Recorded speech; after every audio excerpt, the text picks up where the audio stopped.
Hey, my name is Alex and I welcome you to the second episode of my Dark Souls 3 Lorethrough on Siegward. This is the second episode, as I said, and as such it is mandatory for you to have already watched the first episode, which I've of course linked as well. And I know these videos are pretty long, so if you're not interested in every single part, just look at the timestamps that I've made for each of these episodes and just look at whatever interests you. Before I continue, let me just express my deepest gratitude to the amazing support that my first episode has already, well, earned. Because after just 4 days I saw that the video already has over 100 views, and that makes me really happy as it's, well, my first video of this sort. And yeah, please continue supporting me if you like what I'm doing, share these videos with your friends, and yeah, just before you continue watching, make sure you already like the video and subscribe to my channel so you don't forget it. Right, this episode is gonna have a lot of content, and I really mean a lot. I hope I'm not gonna forget anything because I have so much written down on my list. And yeah, there's a lot of stuff that's actually connected to Siegfried this time around. Last time was mostly Greirat. I hope the sound isn't too loud. I don't think I changed much. But yeah, there's a lot about Siegfried in this episode, and our first point of interest is actually just around the corner already. But first, let me get this bonfire. Alright, if you've already played Dark Souls 3, I'm sure you're gonna be expecting what we are looking for just around this corner. Because, well, we still have a little task to do for our friend Greirat. So let us just head over to the balcony. And can I actually get this without having to go down? Well,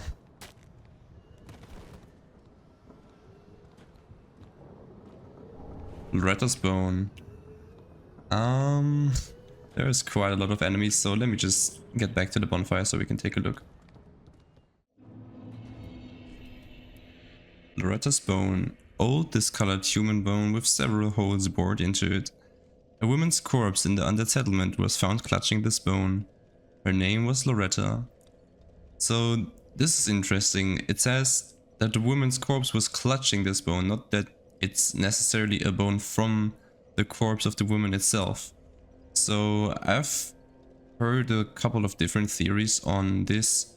I've seen people say that it's, I don't know, maybe like a talisman or just, I don't know, some sort of object that Loretta owned that has some meaning to her, that she was holding on to until her last moment, something like that. Or that it could even be a homeward bone that has lost its, well, its power of home warding.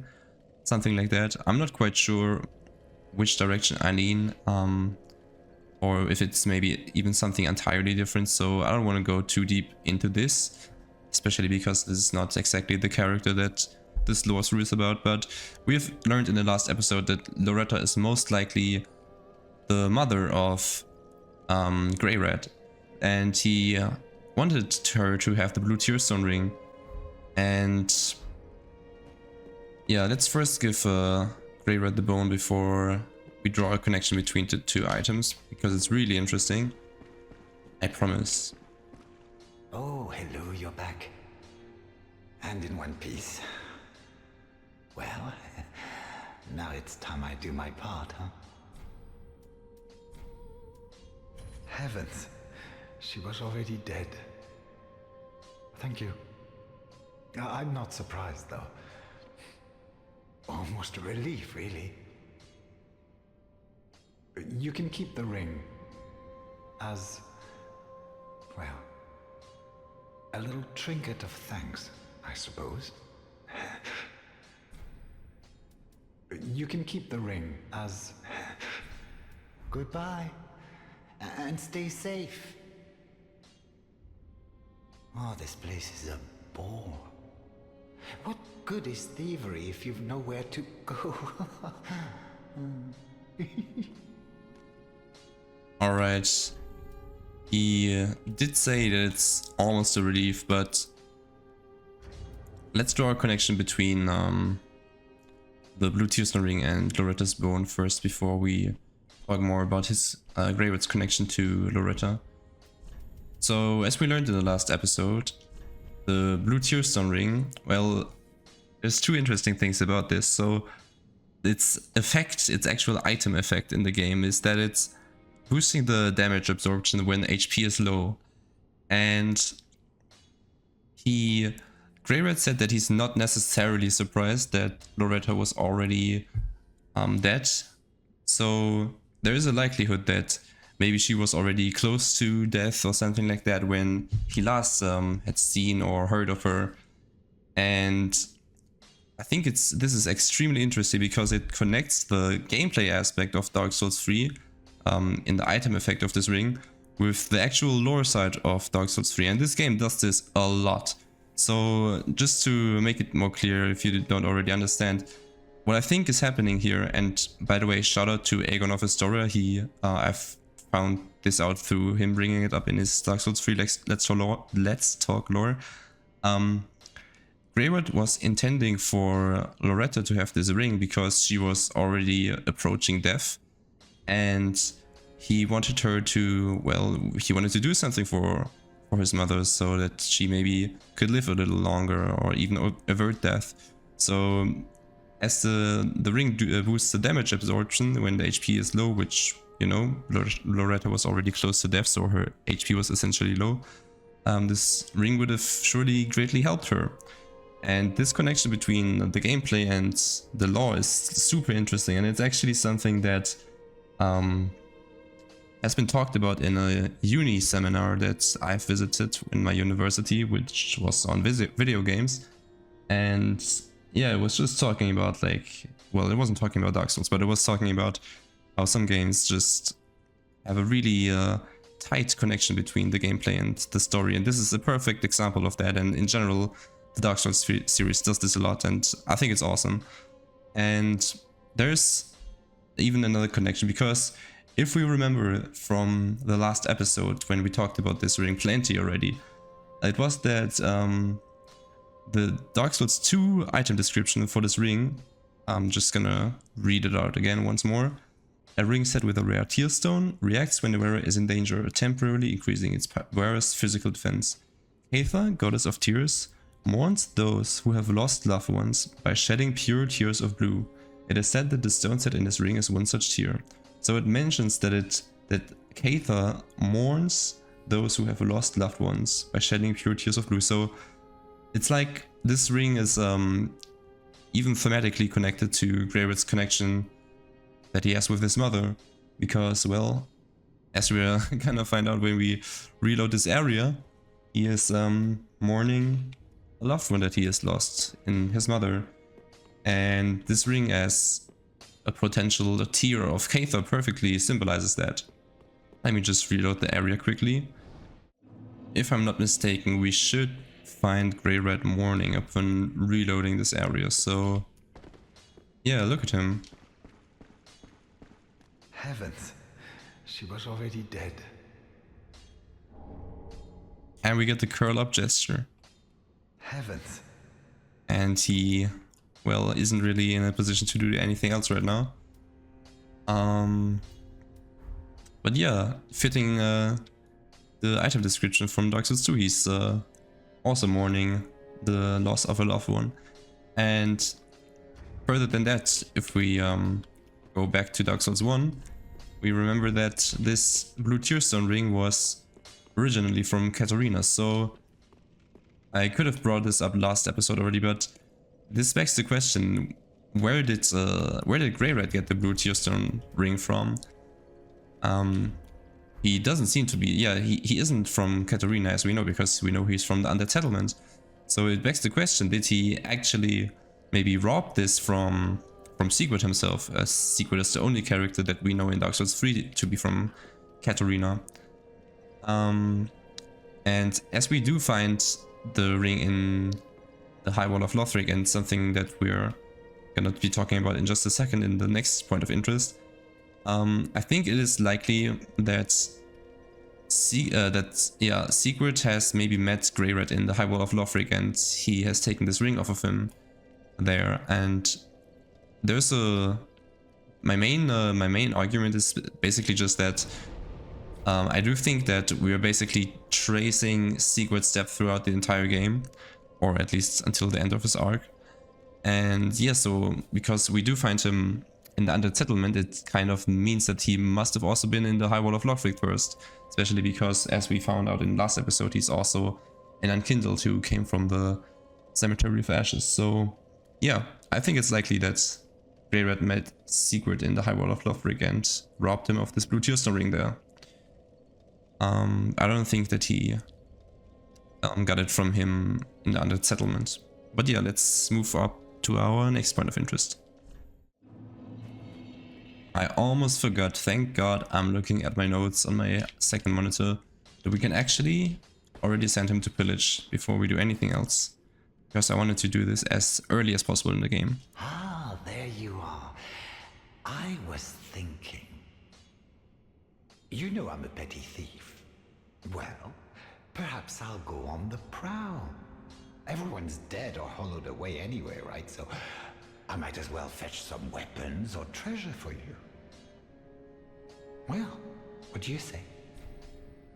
Thank you. You will not be disappointed. Greirat the Thief was once a well-known name. Until I ended up rotting in a cell.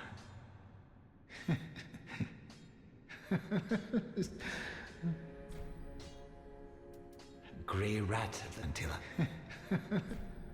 Goodbye. Right. Oops. He actually said something new. Oh, hello. And goodbye. I will leave for some time. So long for now. Do stay safe, you hear? Or my efforts will have been for naught. That's interesting. It actually reminds you of what Andre says whenever you leave him. But yeah.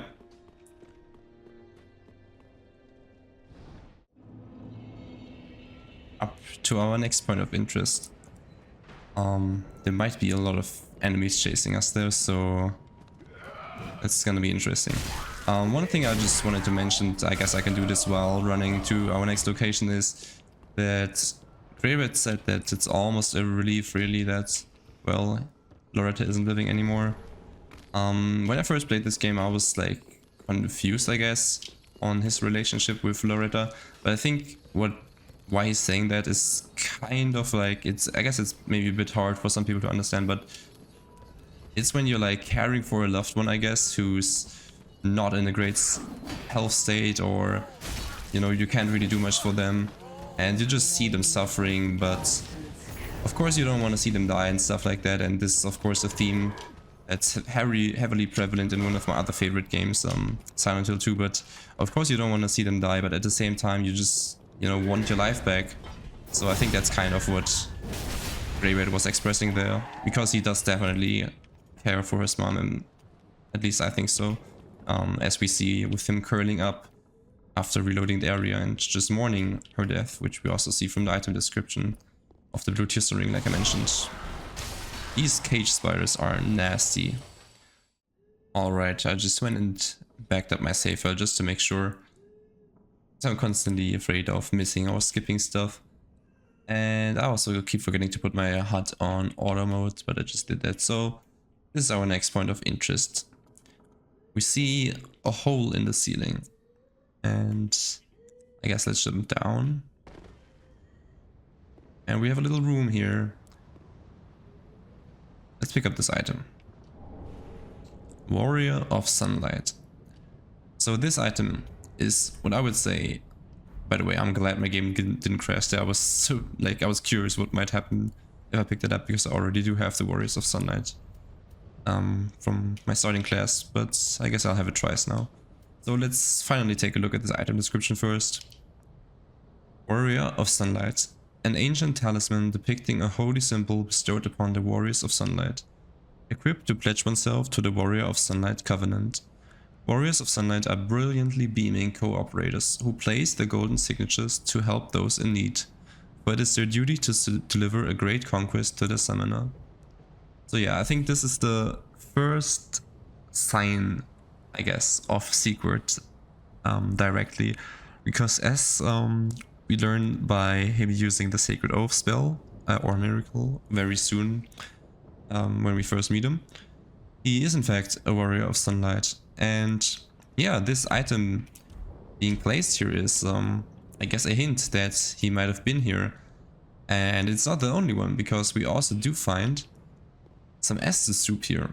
And I guess this kind of reflects an inherent problem of doing something linear as a lore through, which I'm doing, is that we will have to bring up things that we actually only see later to talk about things that we find earlier, because I couldn't just like wait with all the things for later to then just suddenly dump all the lore all together when I, for example, find Siegfried making the Estus soup. So we do find Estus soup here, and as we learn later in Irithyll, it is actually, well, he does make Estus soup. It's not necessarily 100% confirmed that he makes all the Estus soup in this game, but there is, to my knowledge, no other NPC who makes Estus soup, so I think it's safe to say that he's the one making the Estus soup in Dark Souls 3. So if we drink it, it fills up our HP. And yeah, that's another sign that Siegward has been here. And you may wonder, why is there a hole in the ceiling? I think this is actually really interesting if you consider that, well, Siegward has evidently been here. So what I was... well, I guess there's multiple ways you can look at it. I was thinking it could be that, you know, Siegward is portrayed as being like clumsy and pretty plump if you just look at his build. No offense. So I was thinking that maybe he just cracked through the ceiling and fell down here, and, you know, because he was too heavy and just fell down. But another way of looking at it is that maybe he was actually well, maybe Greirat actually came down from there, and I guess this could both be true, with Greirat just coming down here afterwards, when the hole has already been here. But yeah, Greirat could have come down here and robbed Siegward. But which I mentioned when I was talking about the blue Tearstone ring. I don't think that the blue Tearstone ring has been taken off Siegward in the Undead Settlement. The linearity of, I guess, historical events or whatever is pretty, like, it can be inconsistent in these games, especially Dark Souls 3 if you ask me. And there's the whole thing about time being convoluted, like it's a whole kind of worms, I don't know, because that's something that Soleas has in Dark Souls 1, and I think people sometimes read too much into it, but I guess it's also kind of like a Deus Ex Machina that you could apply here and just say, yeah, the events are just not told in linear order. But anyway, I don't think that if Greirat came down here to rob Siegward maybe once more, I don't think he robbed the blue Tearstone ring off in here. I think, if anything, he robbed the Zweihander of Siegward here, because when Greirat returns from his pillage, which can be as early as after defeating the next boss, which is the cursed-rotted Greatwood, and that boss we can defeat before meeting Siegward the first time. So it is possible that Siegward, in my opinion, was robbed by Greirat here and had his Zweihander taken off of him, or I guess a spared Zweihander, because yeah, we can get the Zweihander from Greirat when he returns from his pillage after defeating the cursed-rotted Greatwood. And yeah, as far as I know, Siegward is also the only character in this game who... Okay, I could be wrong here, but I think he's the only NPC who uses the Zweihander. But yeah, more about that when we actually do talk to Greirat again. And yeah, you may ask yourself though, regardless of, well, if Siegward came down here on his own volition or was maybe even trapped here, something like that, why this door? is locked because, well, I could have shown this from the other side, but yeah, you can only open this door from inside. So how did Siegfried get out? I guess in the spirit of Umineko, this is sort of a locked door mystery. And, well, there's... I guess you can come up with all sorts of theories to solve this mystery yourself, but one possible solution is that he just used the Homeward Bone, because that is an item that the Unkindled use, and once again, as we've established, Siegfried is an Unkindled. So that's a possible way that he might have gotten into here and gotten out without opening this door. Something else that might have happened is that Siegfried might have actually been defeated by Greirat here, which is how Greirat looted the Zweihander off of him, and Siegfried just respawned at a bonfire as the Unkindled do. And I guess this still begs the question how Greirat got out. And I guess he could have just maybe climbed out of the hole in the roof, which is something that, you know, we see the thieves like Greirat in the game, we see them climbing a lot in this game. Or he could have just teleported, you know, because in the High Wall of Lothric, when we rescue him, he just teleports to Firelink Shrine. So yeah, maybe he even uses a Homeward Bone as well. Who knows if those are only used by the Unkindled. Or maybe Greirat even also is an Unkindled, who really knows. Really curious. So let's make our way to the next bonfire. Oh, we are being invaded by Dark Spirit, Holy Knight Hodrick. I forgot that this happens if you're still embered here. Oh my god. I was not prepared to get cooked here. I don't think I've ever actually fought him. Well, I have, but not at this point in the game.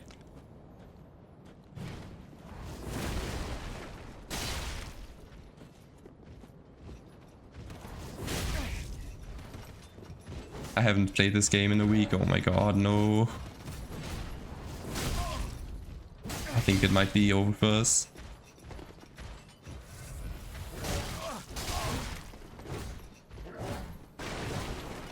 I would love for this other enemy to not be attacking us. Oh no. This is so bad. Why would you get in the way?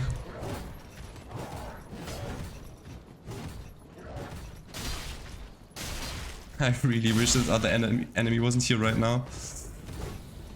I wish I had some stamina. Oh, yikes. No! Oh my god.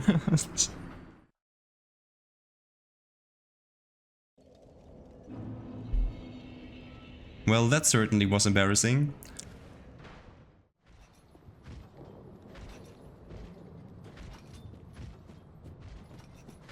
Well, at last we have made it.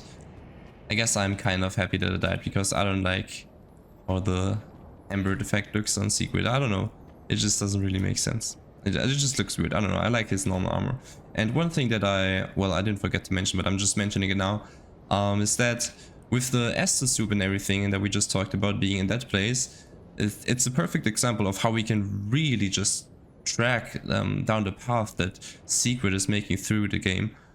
Because we also, well, you know what's up ahead, the arrows that a certain giant shoots.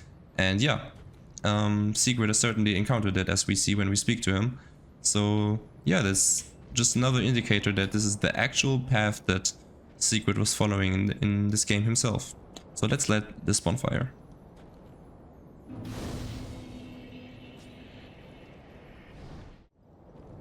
Alright, we're gonna make our way straight to the boss of this area.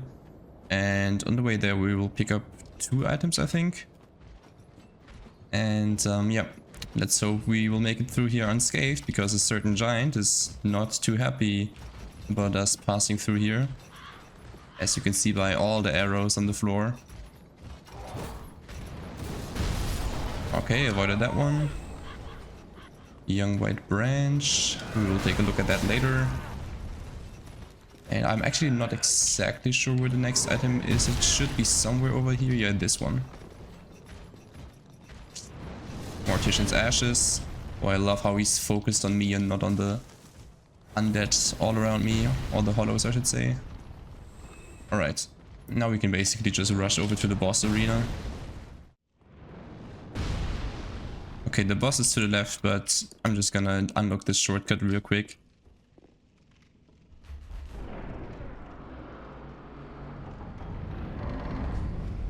And make my way all the way to the sewer area to unlock the shortcut to the bonfire. Actually, no, I forgot. There's a bonfire up here, so I should get that instead.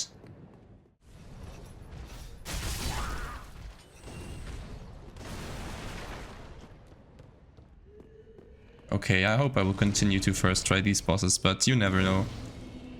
So we're just making sure by getting this bonfire.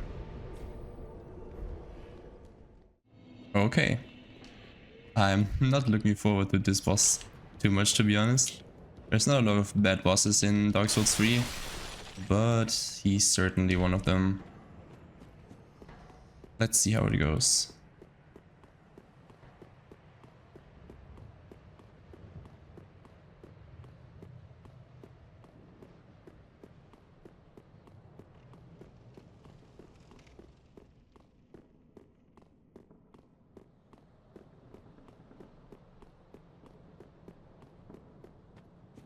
I hope the fact that I have my HUD set to auto isn't gonna be too annoying for a boss fight like this. My health bar should appear when it needs to, so. Oh, awesome, you avoided my second hit by turning away. See, this is what this boss is annoying. Just why are the little guys just all around here? Oh great, and I don't even see anything now. I think this attack where he just, yeah, I don't even know what it's supposed to be, lets stuff drop down is the worst part about the boss. Well, that one and the tree resin or whatever, like the yellow soup all around him. I really don't like that one. Okay, is that already second phase? Yes, it is, okay. I'm gonna two-hand. Oh, I actually don't really know where all the eggs are. Luckily, I at least have a big weapon. Oh my god, and he staggers so quickly. The Zweihander is honestly so good. I'm just a bit worried because I don't have a lot of HP. Oh my god, it just takes 2 hits. It's actually really good. Okay, so the remaining ones are... could be a bit of a trouble. I know I can attack his hands, but it's a bit scary. Okay, he has some on the back there. Yeah, this is what I hate. You just kind of get close to him and the hitbox is so weird. Oof. We might die here. No. I really don't want to play it too aggressive because I don't want to get grabbed, but... Where are your eggs, sir? Do you take damage here? Do you take damage here? I think he has one on the elbows there, yeah, but I can only reach him when he drops.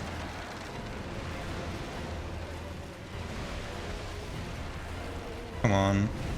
Will you lay down for me?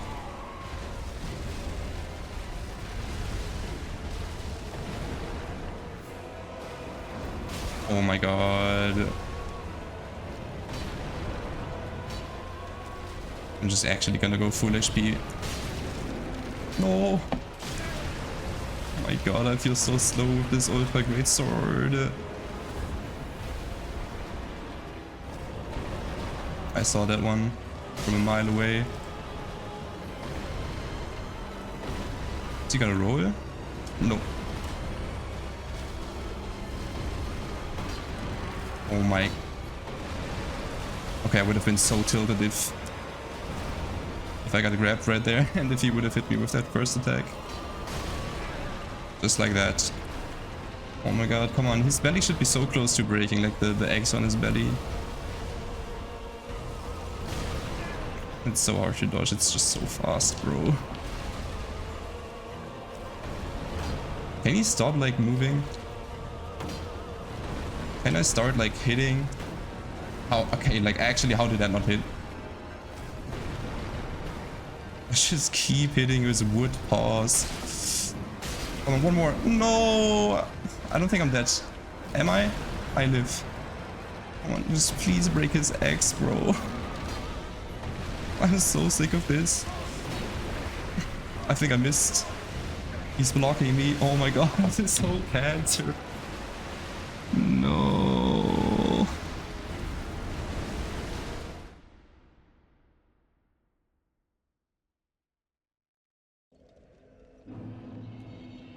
Have I mentioned that I do not like this boss?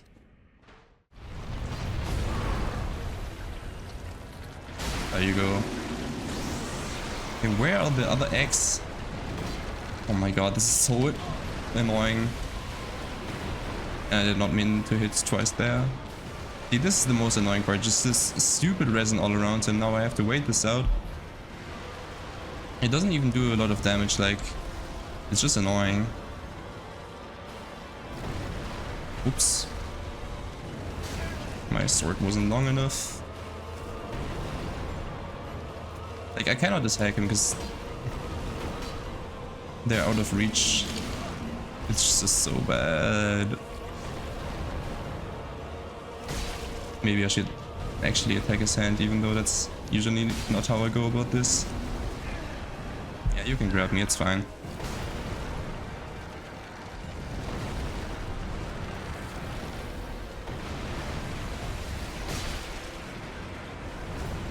I just wish I knew where all the eggs that you can attack are, because I swear some of them you just cannot even hit.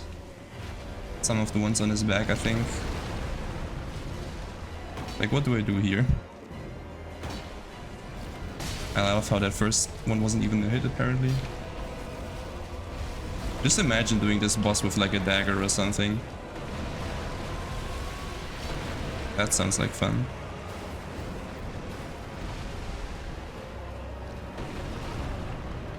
Now I cannot get close to him. I didn't roll in time. I rolled too early. Come on, show me your eggs. I'm dead. Maybe I tank this. I barely do.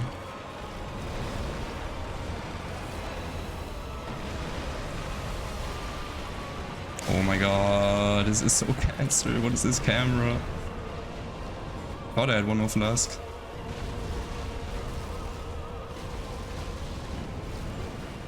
No, not the delayed attack. Oh my god. Awesome, what do I do now? Like, where can I attack you, man?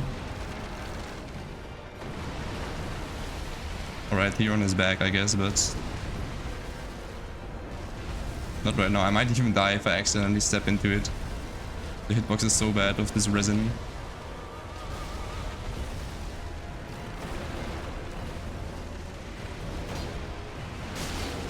How is that even a hit? Like, come on. Oh, I might die here.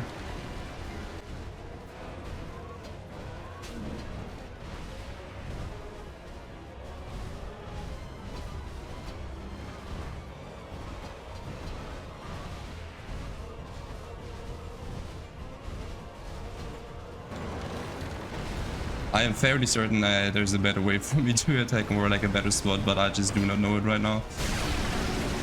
Okay, that's almost it. I guess I can attack his hand once more if he doesn't hit me with it. Oh my god, are you serious? Okay, there on the elbow.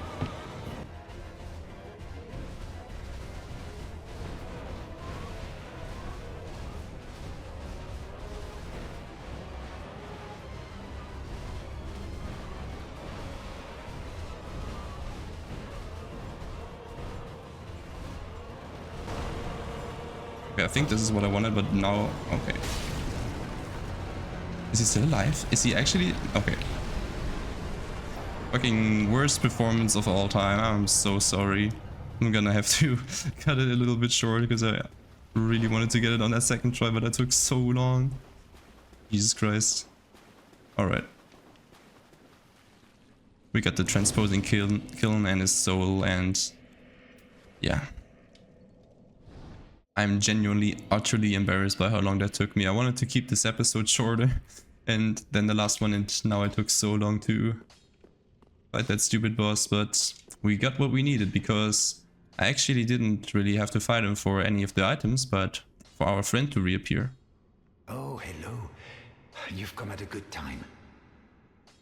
It took some prowling, but I finally made a score. Go on, have a gander. Okay, so he should be selling a certain item now. Yes, there it is. The Zweihander. So we obviously are wielding the sword already, but like I said in the intro episode, I'm gonna look at most of the item descriptions when we do actually get them in the game. So, Zweihander. Ultra great sword with a large long blade. Wielded with two hands, yet still requiring great strength due to its weight. Execute powerful attacks that take advantage of its weight or utilize its sharp blade in thrust attacks. So the item description is not too interesting actually. It does say that it requires great strength due to its weight, but it actually only weighs 10 and its strength requirement is 19, so it's actually one of the easier to wield ultra great swords, maybe even the easiest one actually. Yeah, but what this suggests is that Greirat was looting the undead settlement. Goodbye, and stay safe. Oh, this place is a... Yeah, okay, you're not saying anything new. He was looting the undead settlement and found a certain someone with a Zweihander that he took off of him, and as we discussed, there's only one character that the description applies to, so... And because we can do that before actually meeting Siegfried, we can get the Zweihander from Greirat before actually meeting Siegfried, it could suggest that they have had an encounter, and he had his weapon taken off of him, and I guess found a new one, got a new one, I don't know, because he of course still has the Zweihander when we meet him, but yeah. Alright, with all of that out of the way, we can finally make our way to the highlight of this episode. I'm sure you've all been looking forward to this as much as I have. I've just leveled up a bit and collected some Titanite shards. By the way, an SS shard I missed and undead bone shards. Yep.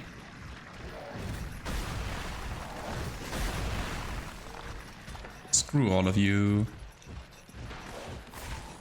I just realized they're gonna also come into this place, so when I open the door, so I should get rid of them real quick. My damage is actually looking pretty good now. I also tried to... oh, I might die.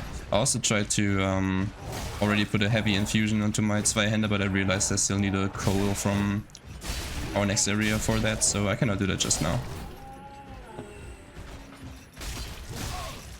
Oh, I wish you would stagger more easily. My stamina consumption is still high as hell, because I have not really leveled it. Alright.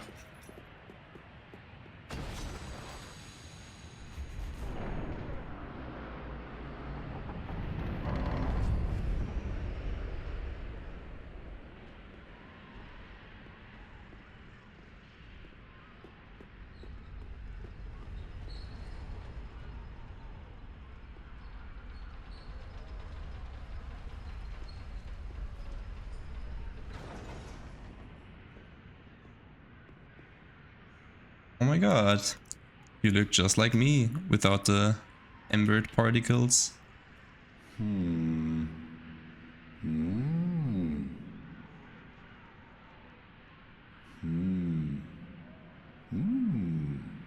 Oh. Pardon me, I was absorbed in thought. I am Siegward of Katarina. To be honest, I'm in a bit of a pickle.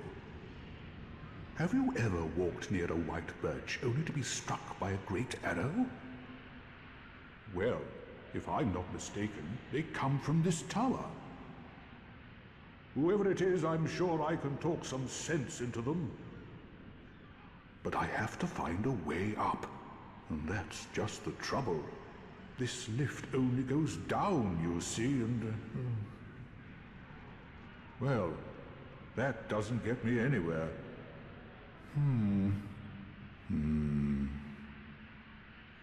Alright, yeah, so our first meeting with the titular character of the series, Siegward. And yeah, a bit of what he just said there is part of the reason why I have described him as a little bit silly and such in I think the first episode. Because of course this elevator actually has two, well, I guess 2 levels. So yeah, I mean, if you've played this game before, you already know what I'm talking about. But I also think this pokes a little fun at the player who like might also be dumbfounded by this elevator if they're playing for the first time. So I always thought that was neat. But yeah, let's try seeing if we can actually look at what's underneath his helmet, if we can get a good angle at his face. It's a bit hard to see. You can see his eyes a bit, his nose. I think I need to maybe even get closer. Okay, I just had to play around with the camera a little bit and basically just went behind him and clipped the camera into his helmet. So yeah, this is about as good as I can do, but yeah, you can see his face looks, I would say, pretty much identical to ours. So I think I did a fairly decent job at modeling his face after Siegward.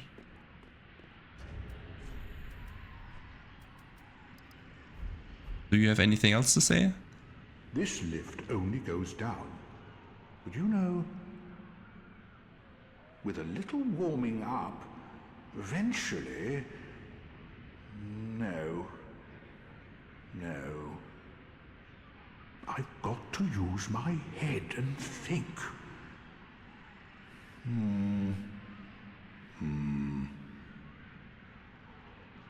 This lift with a... Actually, I'm not sure what he means with the warming up part. Maybe one of you has an idea, please let me know. But yeah, let's solve this riddle and help him out.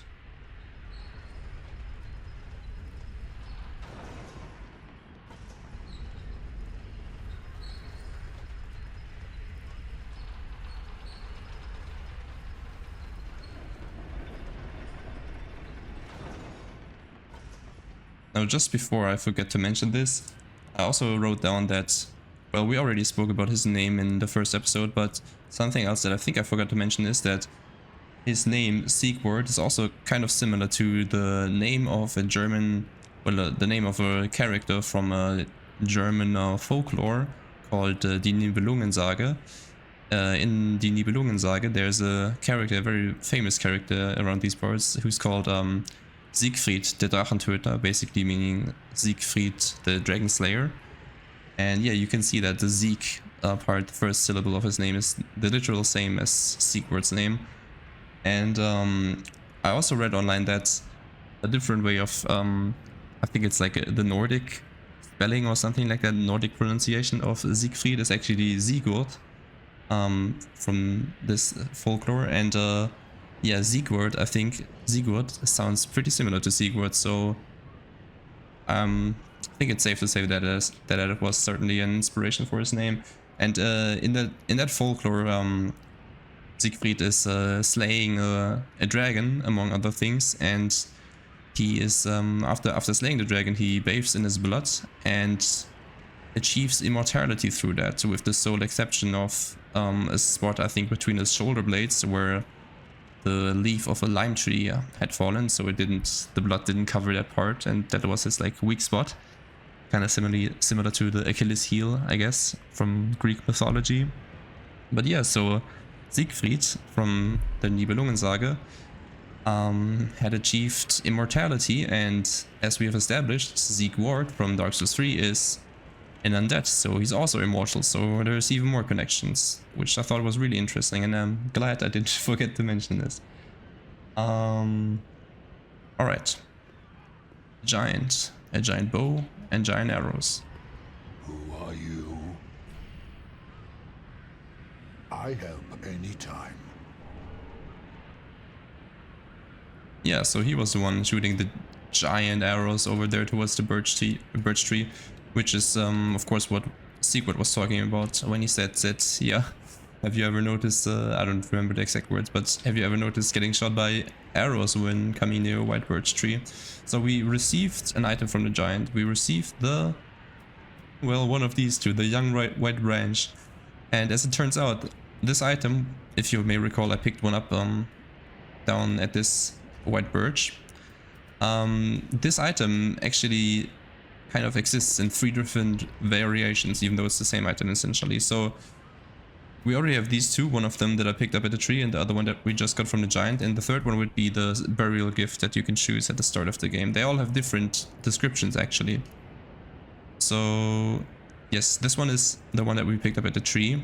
It reads, young white branch. A young white branch used to transform into something which blends into the surroundings. Little Dusk's first sorcerer's staff eventually became a seedling, and then 3 white birch saplings.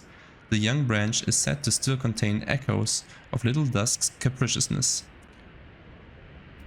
And the other one that we received from the giant just now says, young white branch, branch of a white birch received from a giant, apparently as a token of friendship.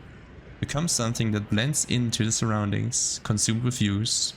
Good friend, no hit. So that's very interesting. So where do you even start with this?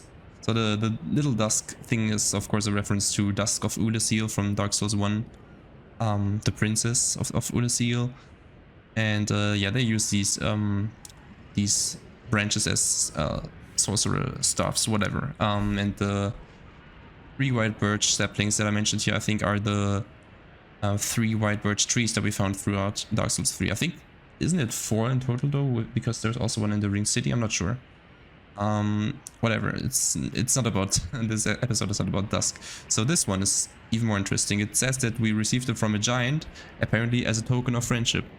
And something that I've noticed while researching Siegward and whatnot in the making of the series is that basically every time that Siegward in this game is in trouble, there is a giant nearby.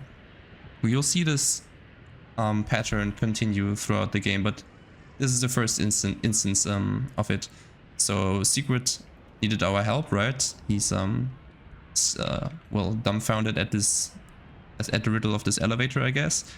And there's a giant nearby who's, I guess, more or less causing him trouble, right?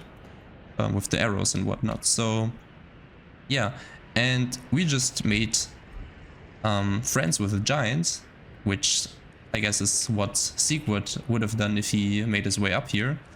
And as we'll find out later, Siegward himself has already made friends with a certain giant. Yeah, I think that's very interesting, a very interesting pattern that you can notice throughout this game.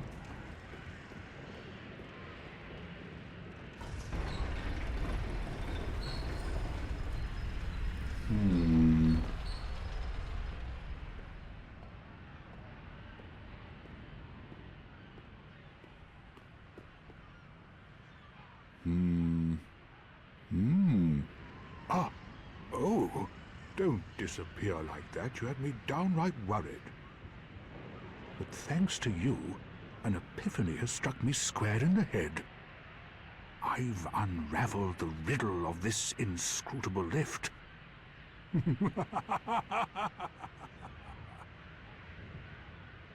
On some days I begin to doubt myself. I went up the tower, so I thought, then somehow ended up here. I'm not exactly sure what happened. Anyhow, do you see that? That humongous beast? I'm no coward and I've a steady hand, but that thing makes my skin crawl. Now, think twice before you go down that road. I could try talking some sense into him. No, I think not. He's far too overheated. I've got to use my head and think.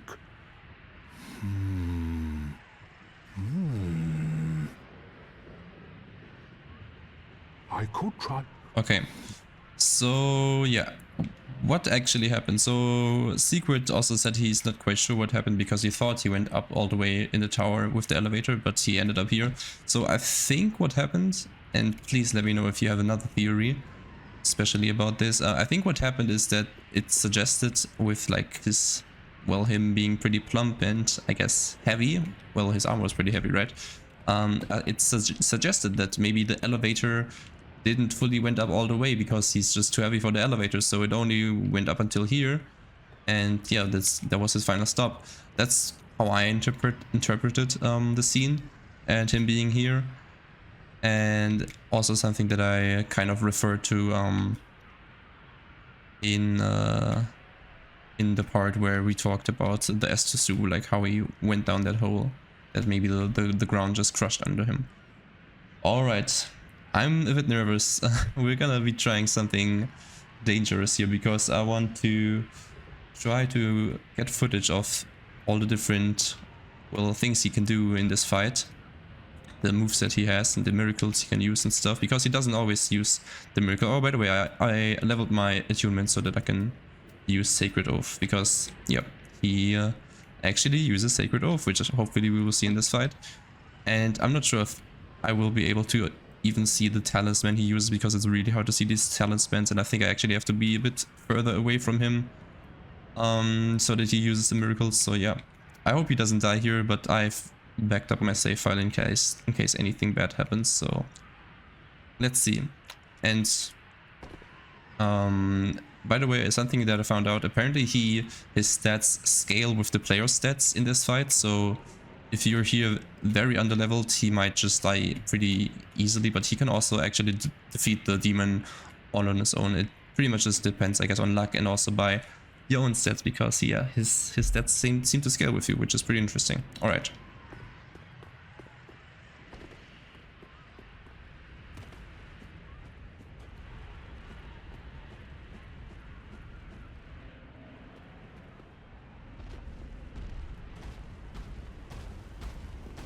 No! You should have waited! Oh my god, the reach. It's too late now. I, Siegfried of the Knights of Katarina, fight by your side! Ah!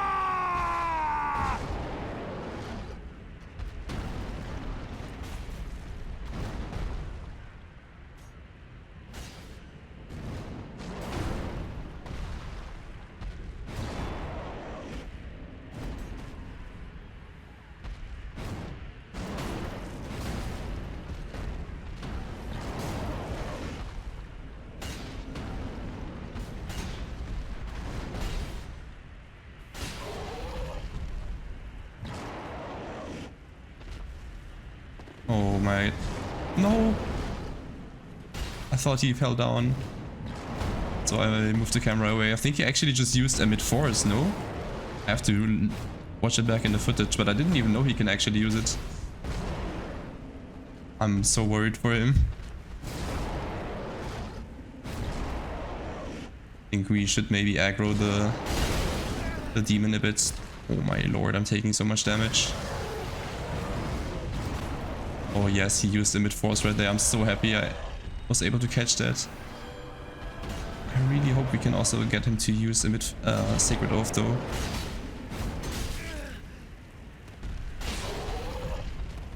Okay, he's focused on me, I think. Yes. No, he's not. Don't die, Siegward.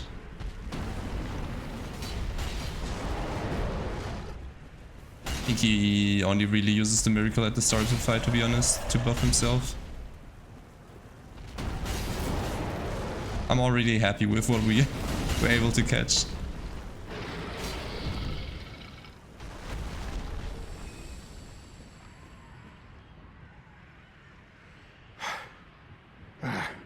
That was quite a performance.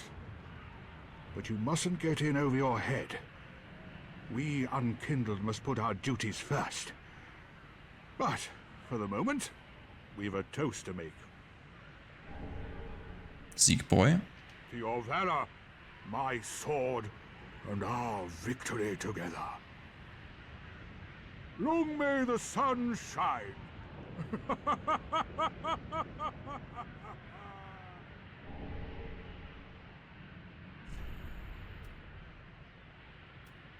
Where's my toast gesture? Here.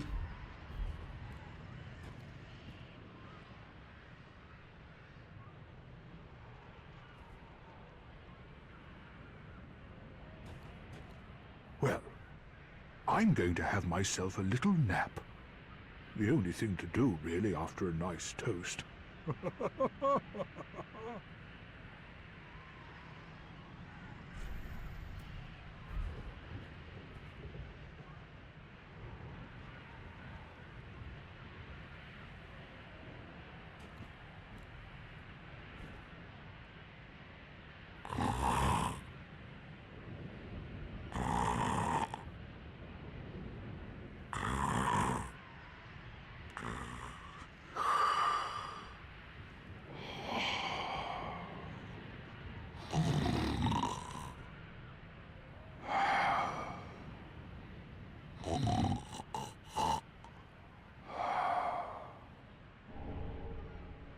That sleeping sound is actually so long, I didn't know.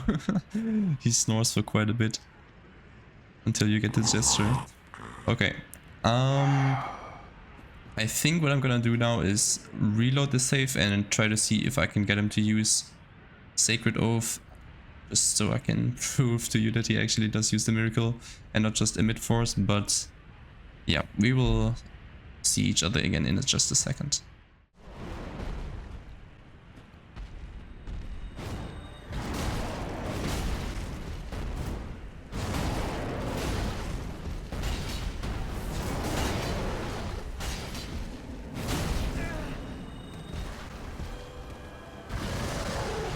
Okay, we were able to see him use Sacred Oath right there. That made me really happy.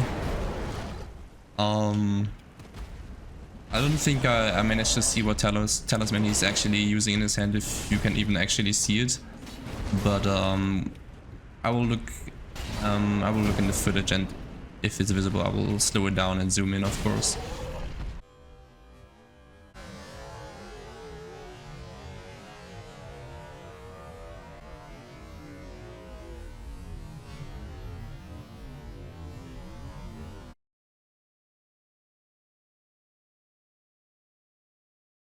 You can actually see this little reddish effect coming out of him. It looks like he's burning a bit. It's the effect of Sacred Oath, which I've just applied onto myself. So yeah, I am actually not sure how long it lasts. Like, I think the effect lasts a minute, but I'm not sure how long it lasts in Siegward.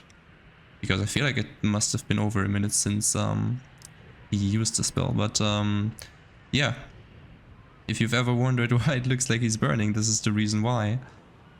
And maybe you've, if you've listened closely, you just before you could hear him say, "Long may the sun shine." So that's another hint, aside from the miracle that he's using, that he's actually one of the warriors of sunlight. And yeah, because, well, normally we would only look at the item description of the spell. Has it stopped? It looked like it stopped. Oh, now I realize what happened. I think the spell affected him when I used it. But yeah, anyways, it was also going on earlier. But yeah, normally we would only look at the item descriptions when we find the item in the game. But when it comes to this miracle, Sacred Oath, you get it by donating 30 sunlight medals to the sunlight altar in Lorethrough Castle. And I am not gonna farm Silver Knights for 2 hours, not again. I've just done this not too long ago to in an attempt to, well, on my way to get all the achievements for this game. So yeah, I'm just gonna read out the item description now. It's not that special anyway. So, Sacred Oath, miracle of those chosen by the Sunlight Covenant. Temporarily boosts attack and damage absorption for self and those in the vicinity. This is the tale of the sun's firstborn, his faithful first knight, and the brave dragon slayer who served them both. So yeah, just kind of reinforcing, well, the fact that he uses this spell, kind of reinforcing that he is also a warrior of sunlight, because yeah, you only get this miracle by, well, it's only for those chosen by the Sunlight Covenant, right? You only get it as a warrior of sunlight. And yeah, this tale of the sun's firstborn, obviously referring to the son of Gwyn, the nameless king being him, and his name most likely being Faram, as far as if memory serves right. One thing that I find a bit confusing here is how it says his faithful first knight and the brave dragon slayer who served them both. I'm not sure, it sounds like those, like the faithful first knight and the brave dragon slayer are two different people, but I think they both refer to Ornstein. No? I'm not sure. Maybe you know more about this than I do. But yeah, all signs indicating that he is in fact a warrior of sunlight. Hey, it's Alex who's currently editing the video, and I just noticed that I think I should make a bit more clear what the whole point of this warrior of sunlight thing with Siegward is. So, you know how in Dark Souls 1 the original warrior of sunlight, Solaire, he's like all about that jolly cooperation, right? He's helping us with several boss fights, and he's really our, I would say, like our first and to some even our only friend in throughout the game. And I think the Siegward in Dark Souls 3 fulfills a similar role to Solaire from Dark Souls 1. not just with being from the same covenant, but as you see with the effect of the miracle that he casted, Sacred Oath. You saw it happening just now. Like, I casted it off camera, and the effect also affected him, and it's also in the item description. The buff actually also affects your allies that are close by. So I think that further reinforces the Jolly Corporation that's so relevant to the Warriors of Sunlight. And if we go all the way back to Siegmeier from Dark Souls 1, another Knight of Katarina, he, I don't know if I would say he's similar to Siegward, but he does also offer his help in some situations. And one thing struck me that he mentioned in Dark Souls 1. He said, this Knight of Katarina expresses his deepest gratitude. I shall not forget this. Please take this, a symbol of my appreciation. Well, our fates do seem entwined, don't they? Perhaps this too is the will of Lord Gwyn. So this is, I think it's in Blighttown, if you give Siegmeier, if you help him out and give him some moss. And yeah, he mentions Lord Gwyn, so perhaps this too is the will of Lord Gwyn. So yeah, he's already in Dark Souls 1, the Knights of Katarina are seemingly followers of the Sun, and yeah, have faith in the Lord of Sunlight, being Lord Gwyn. And how I interpret this whole thing with the Warriors of Sunlight and Katarina and them being brave knights and such is, I think they're offering you their jolly cooperation, because you know the stories of Lord Gwyn and his soldiers and stuff, it's all full, and his knights, it's all full of heroes, right? It's all stories of heroes, you know, from the intro of Dark Souls 1 with Gwyn and the Silver Knights to Gwyn's like, what are they called? I forgot, like his close knights, right? Like Ornstein, Artorias and such. They're all heroes, and I think the Knights of Katarina have taken inspiration from that, and in the form of Jolly Cooperation through the Warriors of Sunlight Covenant, want to also make their mark in this world by becoming heroes of sorts and helping people out. And I think that's great. And yeah, all of that is also reflected in the Sacred Oath miracle and its effect also affecting your allies. Alright, with all of that out of the way, I think that's pretty much it for this episode in terms of Undead Settlements. So yeah, let's make our way to the next area.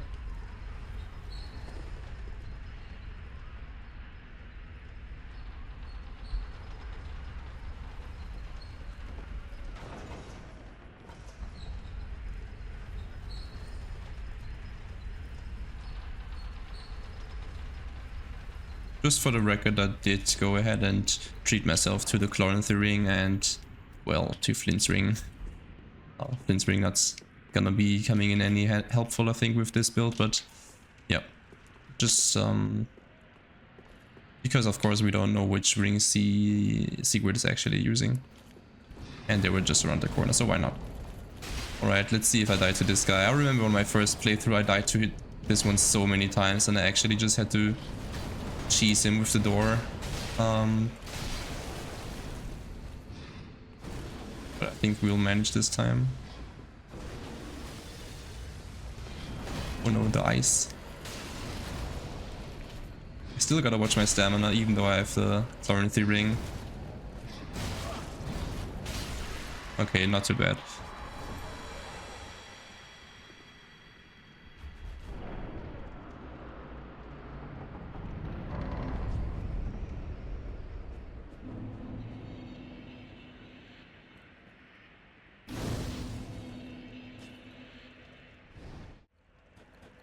Okay, so that will do for this episode. We didn't end up speaking about Velka or much really about Karim in this episode, because I actually changed my planning a little bit, and we will most likely do so next episode. I'm still trying to figure out a little bit how much I want to actually talk about Karim and about Velka specifically, because I noticed that I've dug up so much information about especially Velka that I could just make a whole series on her. So yeah, I don't want to dump everything about her in this series probably. So yeah, yeah, Road of Sacrifices, next area, next episode. So far, I think this episode was pretty good. I'm happy with the things we talked about. I'm just hoping that it won't end up quite as long as the first episode. I hope I don't have to kick myself in the editing process with how the boss fight went, and maybe if I repeated myself a little bit too much in some parts. I don't know. We will see. I hope this one will end up being a bit shorter. But yeah, please absolutely make sure to like this video and also share it with your friends who are also into Dark Souls 3. Please leave a comment. It means the absolute world to me, as I'm just starting out making these kinds of videos. And yeah, I don't think I have much more to say. Hopefully see you in the next episode, and long may the sun shine.